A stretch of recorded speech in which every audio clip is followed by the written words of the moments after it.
a spring control mechanism. In the last class, we have discussed about the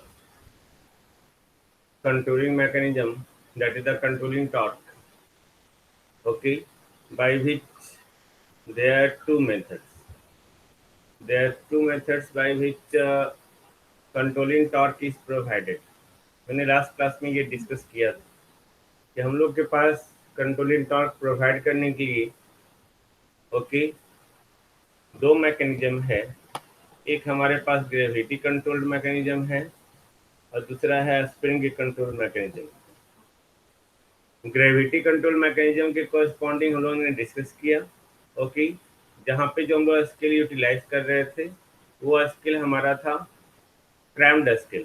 crammed skill यानी कि initially dense skill.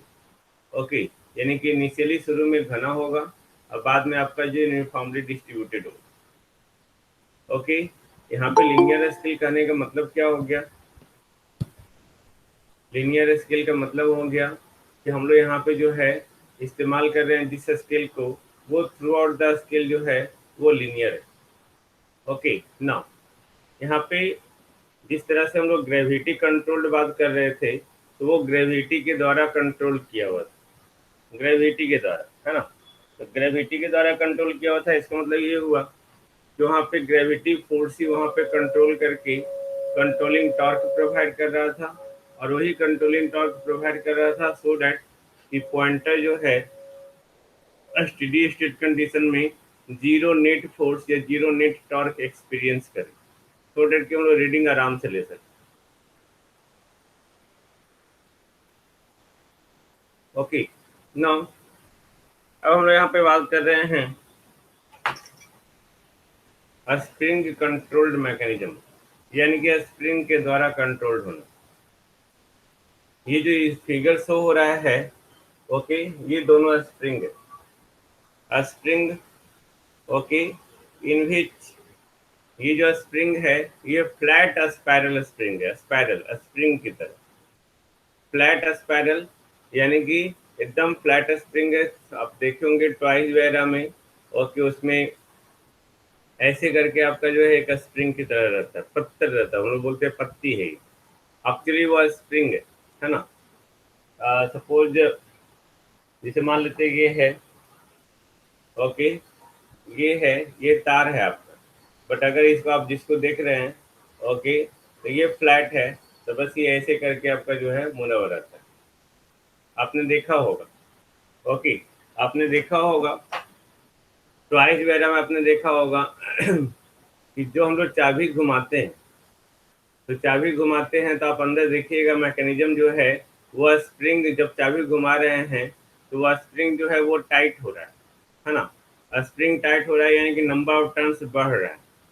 Okay, वही अगर वो जब चाबी घुमाए उसको आप व्हीकल्स को ऐसे ही, टॉयज को ऐसे ही छोड़ देते तो व्हीकल्स आगे बढ़ने लगता है। ओके, यानी जितना ज़्यादा नंबर ऑफ टर्न्स लग रहा है उस चाबी के द्वारा, उस की के द्वारा, उसके अकॉर्डिंग जो है उसको स्पीड मिल रहा है, काइनेटिक एनर्जी मिल रहा है, क्योंकि स्प्रिंग जो कम आपका आपने इस तरह से जो है करके उसका नंबर ऑफ टर्न्स बढ़ाया, यानी कि वो ट्विस्ट हुआ। ओके, तो उसके कारण जो है स्प्रिंग एक फोर्स लगा रहा है उल्टा डायरेक्शन में। अब आप इधर से जो चाबी लगा के फोर्स दे रहे थे, है ना, वो तो फोर्स देना बंद हो गया, तब स्प्रिंग जो अपना फोर्स रिलीज करेगा, रिलीज करेगा तो एक उल्टा डायरेक्शन में टॉर्क लगाएगा और वहाँ पे टॉयज वगैरह मूव करने लगता है। ओके, ये आप देखे होंगे सिंपल बहुत सारे टॉयज में। ओके, जो खराब हो गया है वहाँ पे टॉयज अब ऐसे किस घुमाएंगे तो जैसे अब किस घुमाए वैसे ही तुरंत रिटर्न हो जा रहा है, यानी कि वो घूम नहीं रहा है। इसका मतलब ये है कि वहाँ पे जो स्प्रिंग कहीं पे फिक्स था वो स्प्रिंग जो है लूज हो गया। ये स्पाइगोट है, स्पाइगोट, स्पाइगोट जिस जहाँ पे हम लोग स्प्रिंग को फंसाते हैं। ओके, एंगल देख के ऐसे करके हम लोग फंसा देते हैं, दैट इज स्पाइगोट, आपने कहीं देखा होगा। ओके, या आप इसको और अच्छे से देख सकते हो स्पाइगोट को। ओके, जो मतलब कि साइड स्टैंड होता है व्हीकल्स वगैरह में, उसमें एक स्प्रिंग लगा होता है। ओके, और ऐसे स्प्रिंग दोनों तरफ से फंसाया रहता है, दैट इज स्पाइगोट। ओके, तो यहाँ पे जो हम लोग स्प्रिंग यूज कर रहे हैं usually flat spiral spring use कर रहे हैं। Okay, in all indicating instrument जहाँ पे भी स्प्रिंग कंट्रोल है मैकेनिज्म इस्तेमाल कर रहे हैं। फ्लैट स्पायरल स्प्रिंग जो जनरली जो है याद रखेंगे ऑब्जेक्टिव में पूछता है फॉस्फोर ब्रॉन्ज मटेरियल का बना होता है। फॉस्फोर ब्रॉन्ज मटेरियल का बना होता है। ओके, फॉस्फोर ब्रॉन्ज हम लोग क्यों यूटिलाइज कर रहे हैं? क्योंकि ये नॉन मैग्नेटिक नेचर का होता है। नॉन मैग्नेटिक हम लोग क्यों यूटिलाइज कर रहे हैं? नॉन मैग्नेटिक इसलिए यहाँ पे जिस करंट को, जिस वोल्टेज को आप मेजर कर रहे हैं तो वहाँ पे करंट आएगा, करंट के कॉरस्पॉन्डिंग मैग्नेटिक इफेक्ट आएगा। ओके, तो मैग्नेटिक इफेक्ट आया तो वो मैग्नेटिक फील्ड हम लोग यहाँ पे क्या करना है, कम से कम मैग्नेटिक मटेरियल का इस्तेमाल करना है, अदरवाइज मैग्नेटिक फील्ड का लॉस हो जाएगा, उसके थ्रू पास हो गए। तो हम लोग जितने सारे मैक्सिमम मटेरियल जो इस्तेमाल करते हैं that is non magnetic in nature. Okay,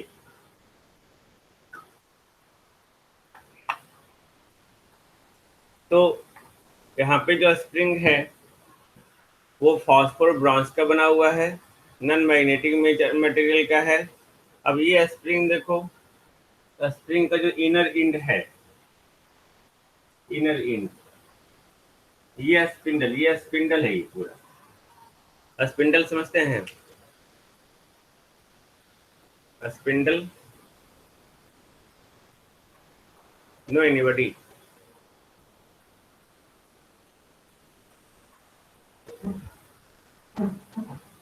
spindle समझते हो? नो। आप स्पिंडल देख सकते हैं,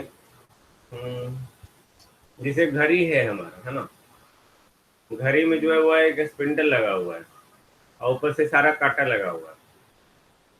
ओके, ये जो सेंटर पे लगा हुआ है वो एक स्पिंडल है, उसके साथ सारा कांटा लगा हुआ है। या आप देख सकते हैं, ओके, जो हम लोग व्हीकल्स वगैरह स्टेयरिंग ऐसे हम लोग मूव करवाते हैं, ऐसे मूव करवाते हैं, तो सोचो व्हीकल्स हम लोग स्टेयरिंग ऐसे मूव करवाते हैं और चक्का ऐसे ऐसे मूव करता है। देखें आप लोग, हम लोग अरे फोर व्हीलर में, हाँ, rod use for spinning. Okay, या स्पिंडल आप यूटिलाइज करते हैं। ओके, आगे हम स्पिंडल बहुत जगह दिखाएंगे। स्पिंडल का मेनली यूटिलाइज किया जाता है टर्न करने के लिए, है ना, रोटेट करवाने के लिए। ओके, तो यहाँ पे स्पिंडल के साथ जो है, स्पिंडल के साथ इसका जो है इनर इंड अटैच्ड है। ओके, एंड मूविंग सिस्टम से और अदर इंड जो अटैच्ड है वो स्पाइगॉट है। ओके, ये स्पाइगॉट से अटैच, स्पाइगॉट यानी कि इसको फिक्स करने के लिए। वो स्पाइगॉट कुछ नहीं होता है, ओके, एक सर्कुलर टाइप का डिस्क होता है, उसमें फंसा देते हैं ऐसे करके। स्पाइगॉट, स्पाइगॉट मतलब फंसाना, सिंपल।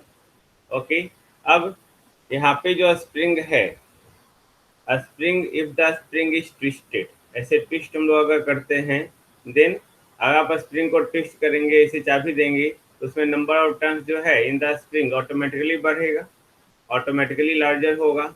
ओके, तो ऑटोमेटिकली लार्जर होगा तो जब वो खुलेगा तो वो क्या होगा, एक कंट्रोलिंग टॉर्क प्रोवाइड होगा, that is given by a spring on the moving system. इस मूविंग सिस्टम पे, ये जो मूविंग सिस्टम आपका मूव कर रहा है स्पिंडल के कारण, ओके, तो जब आप स्प्रिंग मूव कर रहा है, ओके, स्प्रिंग मूव कर रहा है तो वहाँ पे नंबर ऑफ टर्न्स बढ़ा, नंबर ऑफ टर्न्स बढ़ा तो वहाँ पे उसके कोरस्पॉन्डिंग अपोजिट में एक कंट्रोलिंग टॉर्क प्रोवाइड।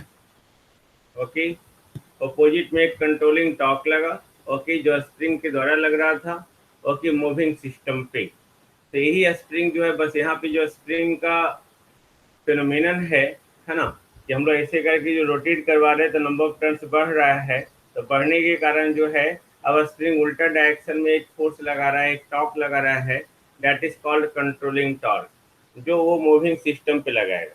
अब ये कंट्रोलिंग टॉर्क जो है, okay, that is directly proportional to the magnitude of angle of deflection made by the pointer. ये एक ही स्पिंडल पे अटैच, एक ही स्पिंडल पे अटैच है, तो ये अगर मूविंग सिस्टम ये मूव करेगा तो उसके साथ ये भी मूव करेगा। ओके, जब ये मूव करेगा तो यहाँ पे जो कंट्रोलिंग टॉर्क लग रहा है, that controlling torque is directly proportional to theta, यानी कि जितना जितना आप को जो है आप ट्विस्ट कर रहे हैं, जितना आप ट्विस्ट कर रहे हैं तो उसके कॉरस्पॉन्डिंग पॉइंटर के द्वारा एंगल ऑफ डिफ्लेक्शन, ये जितना ज़्यादा ट्विस्ट होगा, जितना ज़्यादा ये मूव करेगा उतना ज़्यादा ये मूव करेगा, जितना ज़्यादा ये मूव कर रहा है और अपोजिट डायरेक्शन में, है ना।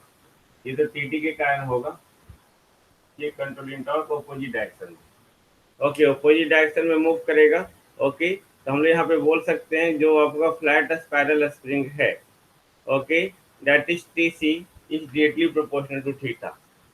अब यहाँ पे कंट्रोलिंग टॉर्क जो है एक्चुअली टी सी का जो फार्मूला होता है, हम लोग इसको निकालते हुए, है ना, निकाले भी हैं पहले, ओके, बट ये मैकेनिक्स में निकला हुआ है, आप इसको देख सकते हैं, ओके।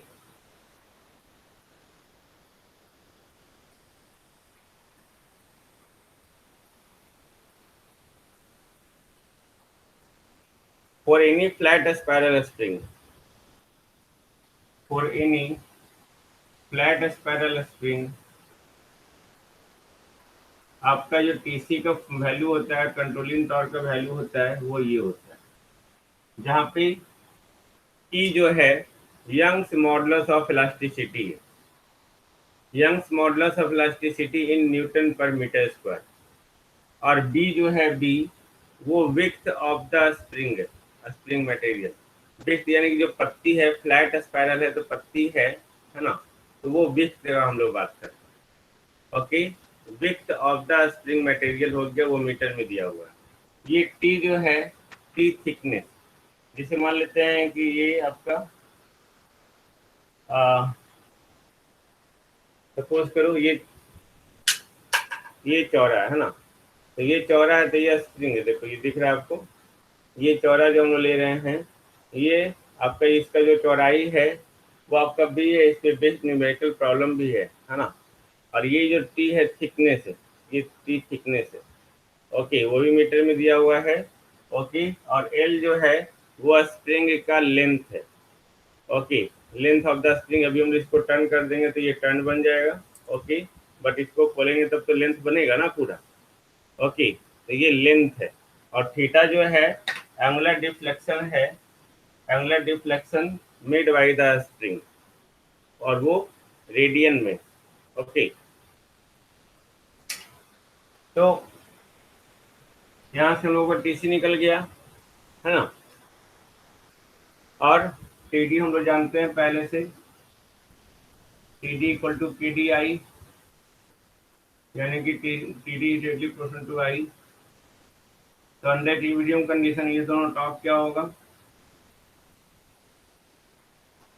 आपस में बराबर होगा, यानी कि के डी आई इक्वल टू के सी थीटा, यानी कि I is directly proportional to theta, okay. तो यहाँ पे आपको स्पष्ट पता चल रहा है कि in the spring control mechanism, okay, I is directly proportional to theta, यानी थीटा जैसे जैसे वैरी करेगा वैसे वैसे आई भी वैरी करेगा, ओके। यही कारण है कि हम लोग यहाँ पे जो स्केल यूटिलाइज कर रहे हैं वो लीनियर स्केल है, ओके, लीनियर स्केल है, यानी कि जैसा जैसा एंगुलर डिफ्लेक्शन होगा, ओके, वैसे वैसे जो है आपका करंट का मेजरमेंट होगा, है ना। नाउ अब यहाँ पे कोई भी स्प्रिंग है, अब कभी कभी देखते हैं कि आप उसको ट्विस्ट करते हैं, ओके, अगर आप उसको ट्विस्ट करते हैं तो स्प्रिंग टूट सकता है, तो स्प्रिंग टूट सकता है। तो यहाँ पे स्प्रिंग कंट्रोल मैकेनिज्म में स्प्रिंग पे जो स्ट्रेस लग रहा है ट्विस्ट करने के कारण, आपको ट्विस्ट करें तो स्प्रिंग क्या होगा, तनाव में आएगा, टेंशन में आएगा, ओके। तो स्प्रिंग जो स्ट्रेस होगा, ओके, वो अपने इलास्टिक लिमिट के विद इन होना चाहिए। इलास्टिक लिमिट यानी कि जो भी इलास्टिसिटी है उसका, यंग्स मॉडुलस ऑफ इलास्टिसिटी, उसके अंदर होना चाहिए, और वो अपने मैक्सिमम डिफ्लेक्शन के साथ होना। ऐसा नहीं कि हम लोग ट्विस्ट करते जा रहे हैं और स्प्रिंग जो है आपका घूमते जा रहा है, दिस इज नॉट पॉसिबल। वो अपना उसका अपना इलास्टिक लिमिट जो है, ओके, उस इलास्टिक लिमिट के साथ वो टर्न प्रोवाइड करेगा, ओके, और उसके कॉरस्पॉन्डिंग मैक्सिमम रिफ्लेक्शन देगा। तो यहाँ पे जो स्प्रिंग के लिए मैक्सिमम स्ट्रेस है उसको हम लोग फाइबर स्ट्रेस करते हैं, FIBRE, okay. Maximum fibre stress है वो हम लोग देते हैं एफ मैक्स के द्वारा, मैक्सिमम फाइबर स्ट्रेस। ये एक्चुअली मैकेनिक्स का चीज है, बट हम लोग यहाँ पे पढ़ते हैं कि स्प्रिंग का मैक्सिमम फाइबर स्ट्रेस कितना होगा, यंग्स मॉडुलस ऑफ इलास्टिसिटी कितना होगा, क्योंकि हम लोग उस स्प्रिंग को यहाँ पे यूटिलाइज कर रहे हैं, है ना। एफ मैक्स इक्वल टू जो होता है वो होता है 6 TC, okay, 6 TC by BT square, जहाँ पे TC जो है ये कंट्रोलिंग टॉर्क है। अब बी और टी तो हम लोग बता चुके हैं, B is the width of the spring in metre and T is the thickness of the spring in metre. Okay, तो यहाँ पे ये जो आपका है, जब इन दोनों को कंपेयर करेंगे, है ना, तो कंपेयर करें तो आप देख सकते हैं एफ मैक्स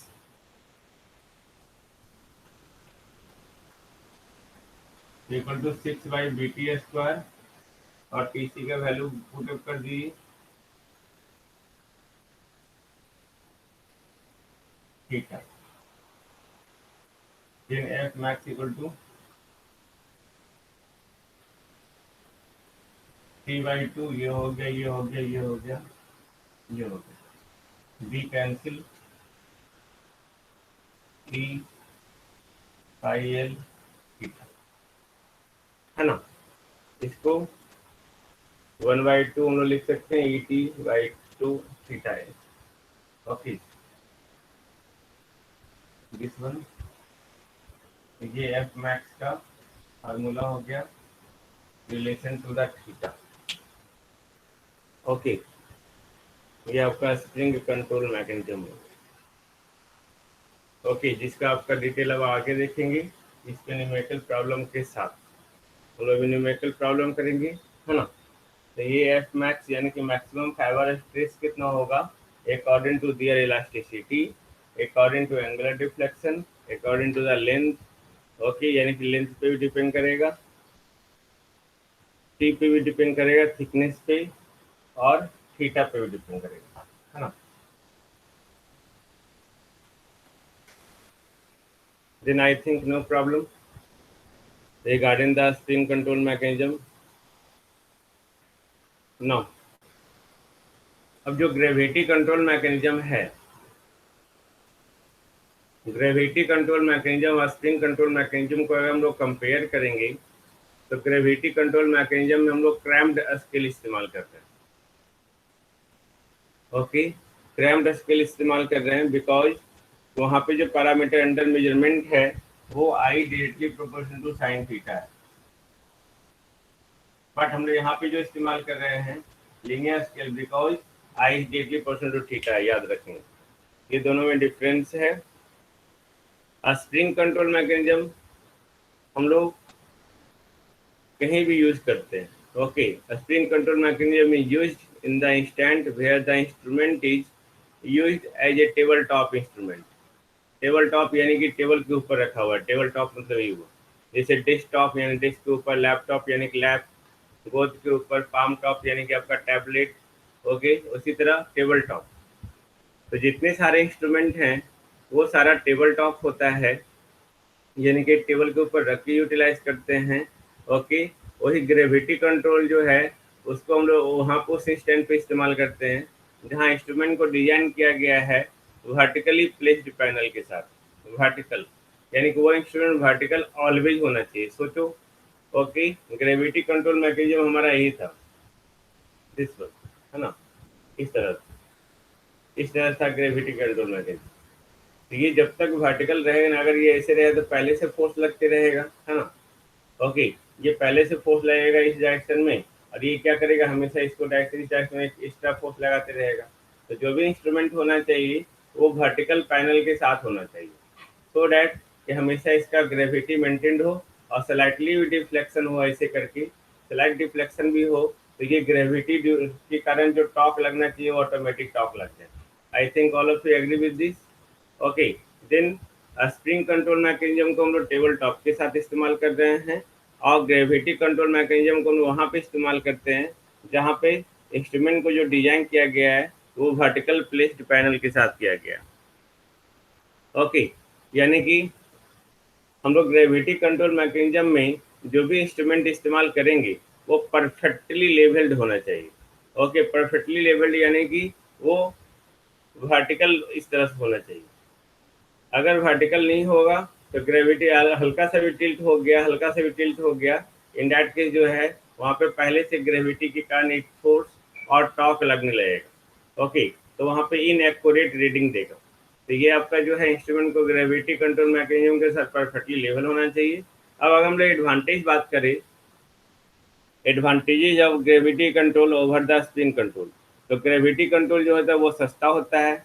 ओके, वो डिटीरियोरेट नहीं होता है। डिटीरियोरेट करने मतलब कि वो जो है टाइम के साथ उसका क्षय नहीं होता है, लॉस नहीं होता है। ओके, क्योंकि ये इंडिपेंड और ये जो है क्यों क्षय नहीं होता है, क्योंकि सिंपल सी बात है, क्षय नहीं होने का कारण ये है कि वहाँ पे बहुत कम मैग्नेटिक मटेरियल या आपका मेटल वगैरह इस्तेमाल हो रहा है ना। और इसका जो कंट्रोल मैकेनिज्म है वो टेम्परेचर वेरिएशन से भी इंडिपेंडेंट है, क्योंकि मेटल हमारा बहुत कम है। तो टेम्परेचर वेरिएशन जहाँ पे वहीं पे होगा जहाँ पे मेटल आएगा। ओके, तो मेटल वेरिएशन से इंडिपेंडेंट है। इन दैट केस हम लोग बोल सकते हैं कि वो जो है आपका ग्रेविटी कंट्रोल मैकेनिज्म वो आपका टेम्परेचर की वेरिएशन से इंडिपेंडेंट होता है। वही अगर हम लोग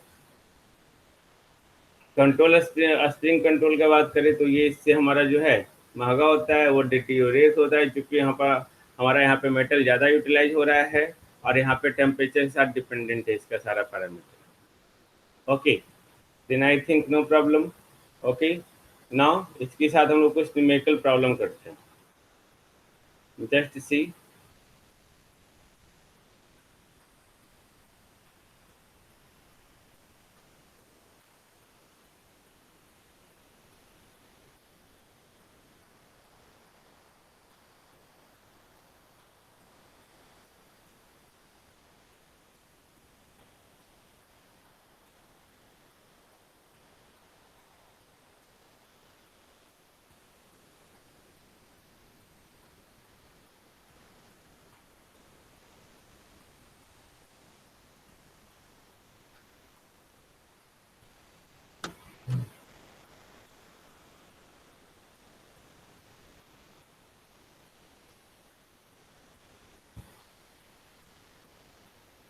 देखिए क्वेश्चन करता है the control spring of the instrument have the following dimension.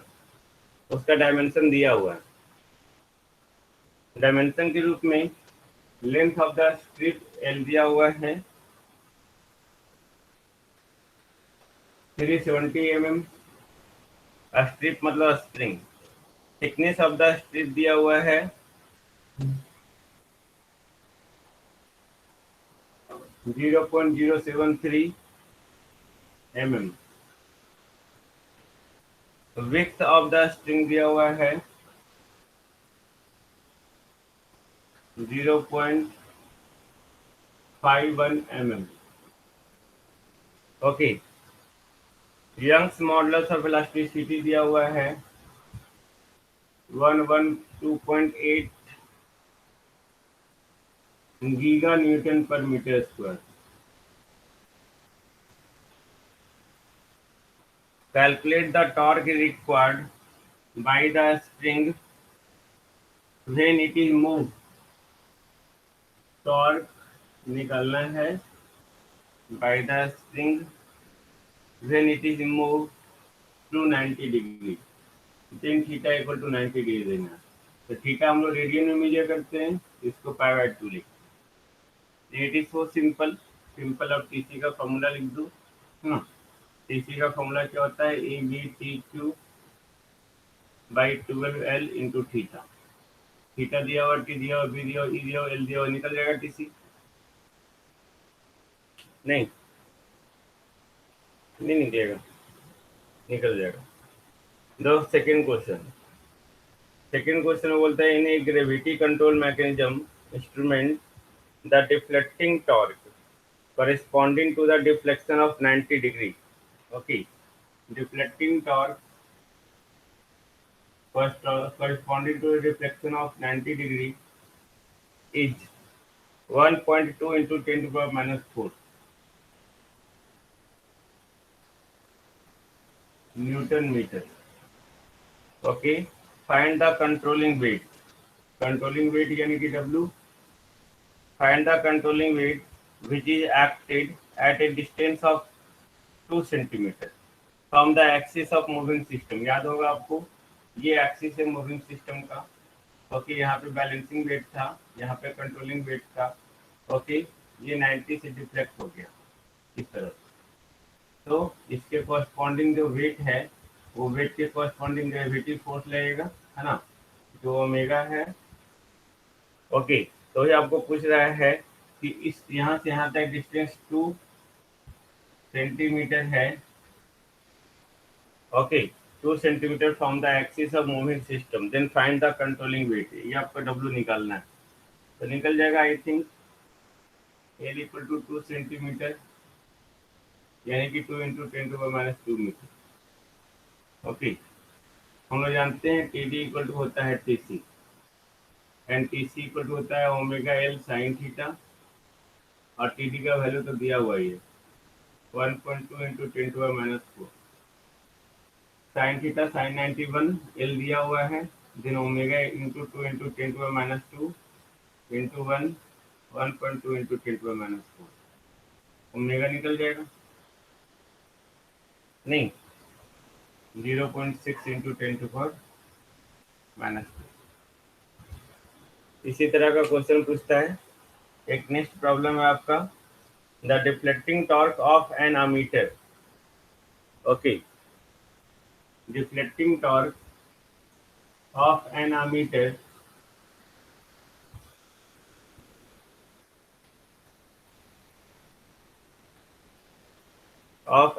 is directly proportional to the current।